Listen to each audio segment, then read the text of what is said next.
رأسك الزاكي أبثك كل أشواق নাহমাদুহু ওয়া নুসাল্লি আলা রাসূলিহিল কারীম, আম্মা বা'দ। সম্মানিত উপস্থিতি, আজকে বাবা মায়ের প্রতি সন্তানের দায়িত্ব ও কর্তব্য নিয়ে সামান্য কিছু আলোচনা করব ইনশাআল্লাহ।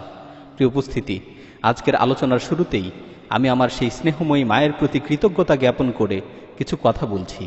পৃথিবীতে আল্লাহ তাআলার অনুগ্রহের পর যে মমতাময়ী মা আমার উপর সবচেয়ে বেশি অনুগ্রহ করেছেন, হে মা, যতই তোমার প্রশংসা করি না কেন, যতই তোমার কৃতজ্ঞতা জ্ঞাপন করি না কেন, আমি তোমার ঋণ কোনো দিনই শোধ করতে পারবো না। প্রিয় মা, তোমার আদর, স্নেহ ও মায়া মমতার কথা আমি আজও ভুলিনি। তোমার রাত্র জাগরণের কথাগুলোও আমি আজও ভুলিনি। হে মা, ওই দৃশ্যটি আমি আজও ভুলিনি। ছোটবেলায় যখন আমরা একসাথে খাবার খেতে বসতাম, তখন তুমি নিজে না খেয়ে তোমার খাবারগুলো আমার প্লেটে তুলে দিতে, যাতে আমি খেয়ে পরিতৃপ্ত হই, আর আমাকে পরিতৃপ্তির সাথে খেতে দেখে তুমি আনন্দিত হতে। আমি যদি কখনো অসুস্থ হতাম, তুমি সারা রাত আমার মাথার পাশে বসে থাকতে, আমার মাথায় হাত বুলিয়ে দিতে। মা, আমি যখন ছোট থেকে আস্তে আস্তে বড় হয়ে গেলাম, তখনও আমি তোমার কাছে ছোটই রয়ে গেলাম। তুমি আদর করে নিজ হাতে আমাকে খাইয়ে দিতে। মা, সেই সুন্দর দৃশ্যগুলো আমি আজও ভুলিনি। মা, রাতের বেলায় আমি যদি কখনো বাহিরে থাকতাম, দুশ্চিন্তায় তোমার ঘুম আসতো না। বাড়ির সবাই ঘুমিয়ে পড়লেও তুমি আমার জন্য জাগ্রত থাকতে। আমি বাড়িতে এসে মা বলে ডাক দিলেই তুমি আমার জন্য দৌড়ে ছুটে আসতে। আমাকে দেখে তোমার সকল দুশ্চিন্তা দূর হতো। মা, তুমি আমার জন্য কত রাত জাগ্রত থেকেছ। মা, ছোটবেলায় তোমাকে কত কষ্ট দিয়েছি, তুমি আমার জন্য কতই না কষ্ট করেছ। মা, আজকে আমি বড় হয়েছি, আলেম হয়েছি, মানুষের কাছে পরিচিত হয়েছি। মা, আমি তোমারই ন্যাক আমলের ফসল।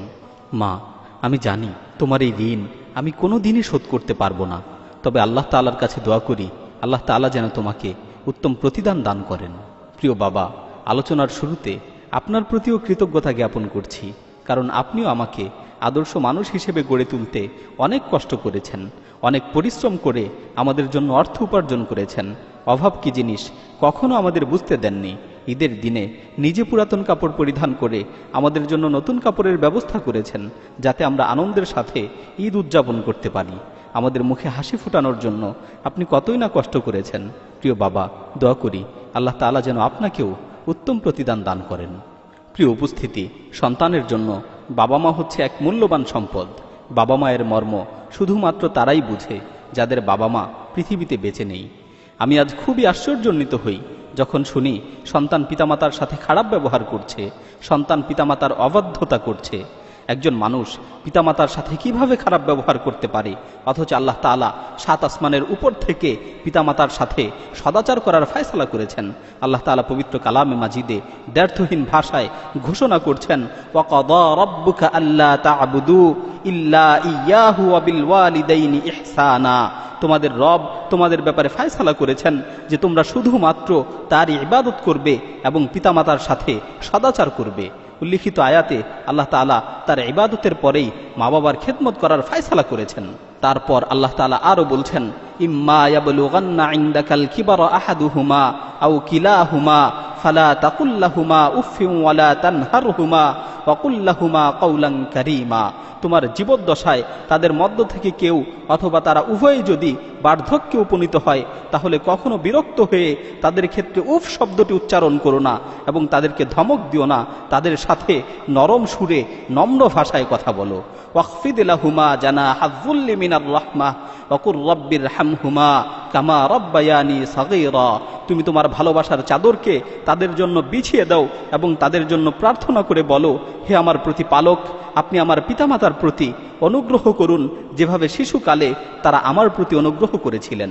অন্য আয়াতে আল্লাহ তাআলা আরও বলছেন, ওয়াওয়াসাইনাল ইনসানা বিওয়ালিদাইহি ইহসানা হামালাতহু উম্মুহু কুরহান ওয়া ওয়াদাআতহু কুরহা। আমি মানুষকে তার পিতামাতার সাথে সদাচার করার নির্দেশ দিয়েছি, কেননা তার মা তাকে অনেক কষ্ট করে গর্ভে ধারণ করেছে এবং অনেক কষ্ট করে তাকে ভূমিষ্ঠ করেছে। হে পিতামাতার অবাধ্য সন্তান, তুমি কিভাবে পিতামাতার সাথে খারাপ ব্যবহার করছো, অথচ আল্লাহ তাআলার অনুগ্রহের পর পৃথিবীতে তোমার পিতামাতার অনুগ্রহই তোমার উপর সবচেয়ে বেশি। তোমার জন্মের সূচনা লগ্ন থেকে আজ পর্যন্ত তোমার জীবনের প্রতিটি পরতে পরতে তোমার মায়ের অবদান রয়েছে। সব সময় তোমার সুখ দুঃখ আনন্দ বেদনায় তোমার মা বাবা তোমার জন্য স্নেহের চাদরকে বিছিয়ে দিয়েছেন। তোমার মা কত কষ্ট করে তোমাকে গর্ভে ধারণ করেছে। গর্ভ অবস্থায় 9 মাসেরও বেশি সময় তুমি মায়ের পেটে ছিলে। তোমার মা সেই সময়টা কত কষ্ট করে কাটিয়েছেন। তোমার জন্য বসতে কষ্ট হয়েছে, তোমার জন্য শুতে কষ্ট হয়েছে, তোমার জন্য খেতে কষ্ট হয়েছে। তোমার জন্মের সময় তোমার মা মৃত্যুর মুখোমুখি হয়েছিল। সেই কঠিন মুহূর্তেও তার শেষ ইচ্ছে ছিল নিজের জীবন চলে গেলে চলে যাক, কিন্তু পৃথিবীতে তোমার আগমনটা যাতে সুস্থতার সাথে হয়, তুমি যাতে পৃথিবীতে সুস্থ অবস্থায় আগমন করো। তোমার মা ছোটবেলায় তোমাকে অনেক আদর স্নেহ করে লালন পালন করেছেন। তোমার জন্য কত রাত জাগ্রত থেকেছেন, তোমার জন্য কত দিন ক্ষুধার্ত থেকেছেন। সারাটা জীবন তার চিন্তার বিষয় ছিলে তুমি। তোমাকে নিয়েই তারা সব সময় চিন্তা করেছেন। আর আজকে বড় হয়ে তুমি তাদের সেই অনুগ্রহের কথা ভুলে গেছো। আজকে তুমি বড় হয়ে তাদের অবাধ্যতা করছো। হে পিতামাতার অবাধ্য সন্তান, ভালো করে শুনে রাখো, রাসূল সাল্লাল্লাহু আলাইহি ওয়াসাল্লাম বলেছেন 3 শ্রেণীর মানুষের জন্য আল্লাহ তাআলা জান্নাতকে হারাম করে দিয়েছেন। তার মধ্য হতে একটি শ্রেণী হলো আল আকুলি ওয়ালিদাইহি, ওই সকল মানুষ যারা পিতামাতার অবাধ্যতা করে, যারা পিতামাতার সাথে খারাপ ব্যবহার করে। অন্য হাদিসের মাঝে বর্ণিত হয়েছে রাসূল সাল্লাল্লাহু আলাইহি ওয়াসাল্লাম ইরশাদ করেন, রাগিমা আনফুন মান আদরাকা আবাওয়াইহি ইনদাল কিবারি আহাদাহুমা আও কিলাইহিমা ফালাম ইয়াদখুলিল জান্নাহ। ওই ব্যক্তি ধ্বংস হোক যে তার বৃদ্ধ পিতামাতাকে পেল কিন্তু তাদের মাধ্যমে জান্নাতে প্রবেশ করতে পারল না। অন্য হাদিসে বর্ণিত হয়েছে একজন লোক রাসূল সাল্লাল্লাহু আলাইহি ওয়াসাল্লামের নিকট আসলো এবং জিজ্ঞাসা করলো, ইয়া রাসূলুল্লাহি মান আহাক্কান নাসি বিহুসনি সুহবাতি, হে আল্লাহর রাসূল, আমি কার সাথে সবচেয়ে বেশি ভালো ব্যবহার করব? রাসূল সাল্লাল্লাহু আলাইহি ওয়াসাল্লাম বললেন, তোমার মায়ের সাথে। লোকটি দ্বিতীয়বার আবারও জিজ্ঞাসা করলো, অতঃপর কার সাথে সবচেয়ে বেশি ভালো ব্যবহার করব? রাসূল সাল্লাল্লাহু আলাইহি ওয়াসাল্লাম আবারও জবাব দিলেন, তোমার মায়ের সাথে। লোকটি তৃতীয়বার আবারও জিজ্ঞাসা করলো, অতঃপর কার সাথে সবচেয়ে বেশি ভালো ব্যবহার করব? রাসূল সাল্লাল্লাহু আলাইহি ওয়াসাল্লাম তৃতীয়বার আবারও জবাব দিলেন, তোমার মায়ের সাথে। লোকটি চতুর্থবার আবারও জিজ্ঞাসা করলো, ইয়া রাসূলুল্লাহ, অতঃপর কার সাথে সবচেয়ে বেশি ভালো ব্যবহার করব? তারপর রাসূল সাল্লাল্লাহু আলাইহি ওয়াসাল্লাম চতুর্থবার বললেন, তোমার বাবার সাথে। উল্লিখিত হাদিসে রাসূল সাল্লাল্লাহু আলাইহি ওয়াসাল্লাম 3 বার মায়ের সাথে ভালো ব্যবহার করার কথা বলেছেন, তারপর বাবার কথা বলেছেন। ইসলামের মাঝে মা বাবার খেদমত করা একটি গুরুত্বপূর্ণ অধ্যায়, কারণ বাবা মা যার উপর সন্তুষ্ট থাকেন আল্লাহ তাআলাও তার উপর সন্তুষ্ট থাকেন। বাবা মা যার উপর অসন্তুষ্ট থাকেন আল্লাহ তাআলাও তার উপর অসন্তুষ্ট থাকেন। হাদিসের মধ্যে বর্ণিত হয়েছে, রিদাল্লাহি ফি রিদাল ওয়ালিদাইন ওয়া সাখাতুল্লাহি ফি সাখাতিল ওয়ালিদাইন।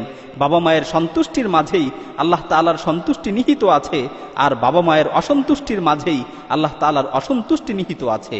আল্লাহ তাআলা আমাদের সকলকেই বাবা মায়ের খেদমত করে তাদের সন্তুষ্টি অর্জনের তৌফিক দান করুন। আমিন। ওয়া মা আলাইনা ইল্লাল বালাগ।